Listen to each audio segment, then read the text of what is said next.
Historia nocturna.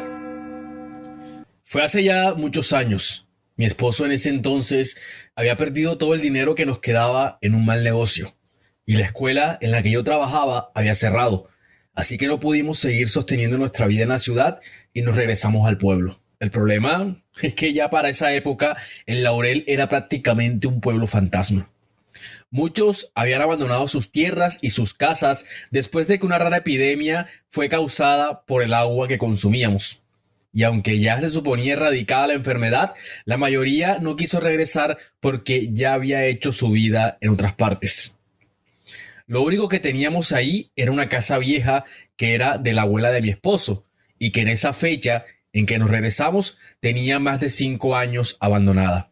Así que ya se imaginarán, todas las paredes deterioradas, el techo era un nido de murciélagos y el patio era un monte lleno de culebras. Nos tomó cerca de un mes organizar todo de nuevo para que se viera medio decente y habitable.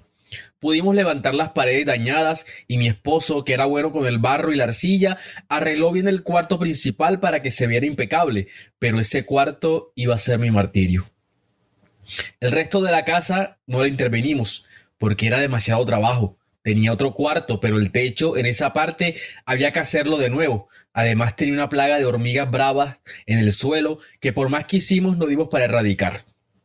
Con la cocina sí nos las arreglamos. Mauricio tejió unas palmas sobre la hornilla e hizo un mesón enorme en donde uno podía fácilmente acostar 3 cerdos al mismo tiempo. Restauramos algunas sillas, el comedor viejo y una de las camas, porque las otras dos que encontramos, como al parecer las habían hecho con madera biche, las patas se enraizaron en el suelo y los retoños de matarratón rompían las paredes y asomaban las ramas levantando el techo. Así que nuestra vida transcurría en ese cuarto que arreglamos, la medio sala en la parte en que no se llovía y la cocina, que la pudimos ubicar en un lateral, porque lo del patio era una empresa de varios hombres y en los Laureles nadie ayudaba a nadie.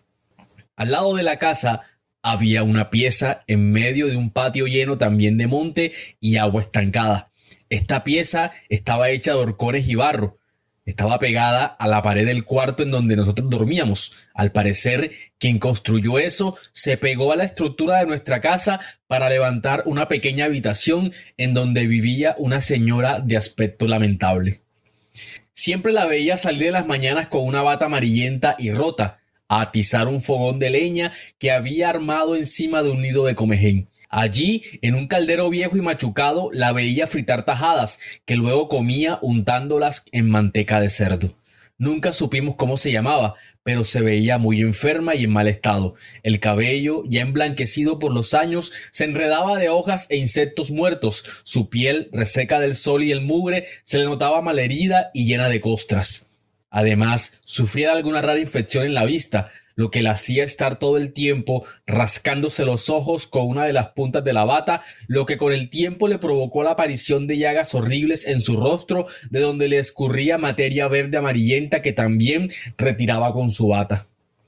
Pero lo que más impresión me daba era su llanto. Todas las noches, desde la 1 de la mañana hasta que el sol aparecía, desde nuestro cuarto la escuchábamos llorar de forma agónica, como si el dolor la estuviera consumiendo. La primera noche fue para nosotros un susto tremendo. Pensamos que le había pasado algo horrible y a esa hora de la madrugada salimos con un mechón a ver qué le pasaba.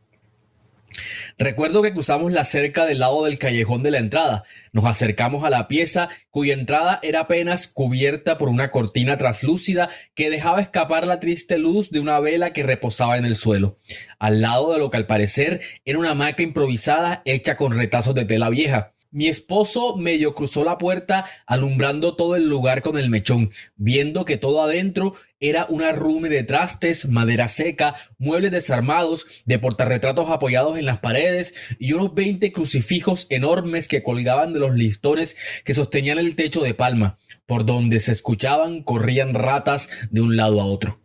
La hamaca estaba atravesada en diagonal, sostenida de una horqueta en el rincón más oscuro y del otro lado del travesaño de una puerta rota que permanecía abierta.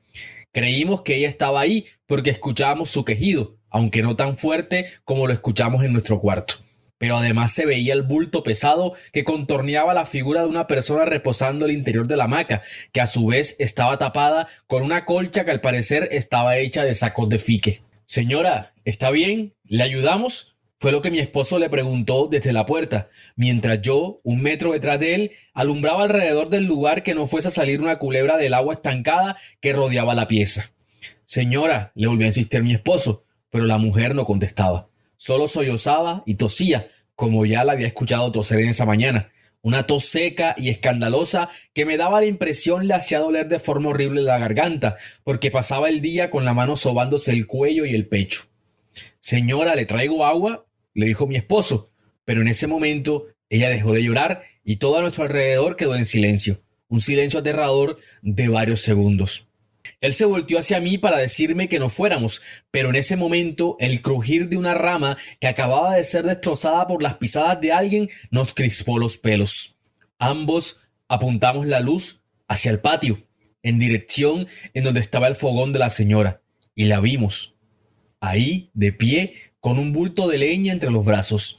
Nos quedó viendo en silencio con sus ojos enfermos y luego de unos segundos se rascó la garganta y nos dijo que nos fuéramos de allí, que la dejáramos dormir en paz. Fue la primera y la última vez que intentamos dirigirnos a ella de alguna forma, pero el llanto de todas las noches era insoportable. Parecía que lloraba justo al lado de nosotros. Con las semanas alcanzamos a organizar otro espacio en donde dormir. Un pequeño cuarto hacia el otro lado de la casa, en donde al principio se nos llenaba la cama de unas cucarachas gigantes que yo salía a medianoche dando gritos por toda la casa porque sentía que algo me estaba mordiendo los pies. Pero no regresamos a ese otro cuarto, pues todas las noches allí se escuchaba el llanto de esa mujer. Pasó una noche en la que el llanto se hizo más intenso y comenzamos a escucharlo también en ese otro cuarto que habíamos armado. Ya no era solo una señora llorando, también la escuchábamos gritar, como cuando alguien está siendo torturado. Era horrible. No pudimos ni cerrar los ojos del miedo y el tormento que nos producía esa situación. Los gritos además cesaron casi que a las 6 de la mañana, cuando estando alistando los tanques para fumigar el patio, en donde ya habíamos podido sembrar unos plátanos, escuchamos el murmullo en la calle. Había un montón de gente enfrente de la casa, viendo que había pasado algo en la pieza de al lado. Cuando nosotros salimos a ver, nos encontramos con una escena de terror. En medio del patio de al lado había un envuelto de tela arrojado en las aguas estancadas y sobre este reposaban 2 goleros que cada cierto tiempo enterraban su pico y sacaban tiras de carne ensangrentada. No recuerdo nunca haber visto algo tan horrible. Por el rastro que se veía en el barro, parecía que la señora salió arrastrando su cuerpo y quedó ahí en mitad del patio donde murió. A eso del mediodía llegaron unas personas con unos policías. Al parecer eran los familiares de esa mujer. A las semanas siguientes comenzaron a llegar también varios trabajadores y empezaron a cerrar todo con alambre. Así fue como nos dimos cuenta que el patio de esa pieza no se limitaba hasta los 4 metros que veíamos de fondo, sino que llegaba varios kilómetros más abajo. Era un predio enorme, en donde a los pocos años ya habían levantado una casa finca y metido ganado. En el pueblo la gente decía que la misma familia le había hecho brujería a la señora, que ella no se había ido de ahí porque no quería dejarles herencia a ellos, que en realidad eran unos sobrinos, 2 muchachos que con el tiempo se hicieron dueños de casi todo el pueblo y a los que todo el mundo les tenía miedo. Hasta nosotros, que cuando terminamos de levantar nuestra casa, resultó que al lado nos montaron un potrero, en donde más de una vez vimos cosas extrañas, porque justo ahí donde estaba la pieza de la señora, levantaron un altar con una figura como de 1 metro de alto, de color rojo y como con 20 ojos dibujados alrededor de la cabeza. Pero esa historia puedo contarla por aparte.